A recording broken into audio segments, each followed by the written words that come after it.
বিদ্যালয়ের mid day meal নিয়ে রয়েছে বড় আপডেট। শেষ হয়েছে রাজ্য বাজেট এবং সেখানে মিড ডে মিলের জন্য বরাদ্দ করা হয়েছে। অর্থাৎ ছাত্র পিছু আগে ছিল 6 টাকা 78 পয়সা এবং সেটাকেই বর্তমানে বাড়িয়ে করা হয়েছে 10 টাকা 17 পয়সা। এবং নতুন যে মিড ডে মিলের নিয়ম করা হয়েছে সেখানে কলকাতার যে সমস্ত স্কুলগুলো রয়েছে সেই স্কুলগুলোতে খাবার পরিবেশন থেকে শুরু করে রান্না বান্না সমস্ত কিছু করবে ইসকন। এবং নতুন যে খাদ্য তালিকা দেওয়া হয়েছে সেখান থেকে ডিম আউট হয়ে গিয়েছে এবং রাজমা ইন হয়েছে। নিয়ে কিন্তু অনেকে রাজনীতি করছে এবং রাজনৈতিক মহলে কিন্তু চর্চা শুরু হয়েছে যে একজন বাচ্চা যদি ডিম না খায় তাহলে তার শরীরে প্রোটিন ভিটামিন সহ যাবতীয় যে সমস্ত উপাদান আমাদের দৈনন্দিন জীবনে দরকার আমাদের শরীরে সেগুলো আসবে কোথা থেকে। এবং সেটাকে অনেকে কটাক্ষ করছে এবং বলছে যে একটা ডিমে যা পরিমাণ ভিটামিন ক্যালসিয়াম বিভিন্ন খনিজ উপাদান রয়েছে তার চাইতে বেশি রয়েছে রাজমাতে।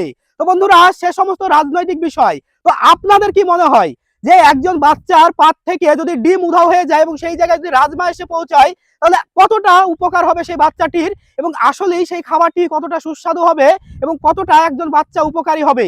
তো অবশ্যই আপনার মূল্যবান মন্তব্যটি কমেন্টে লিখে জানাবেন।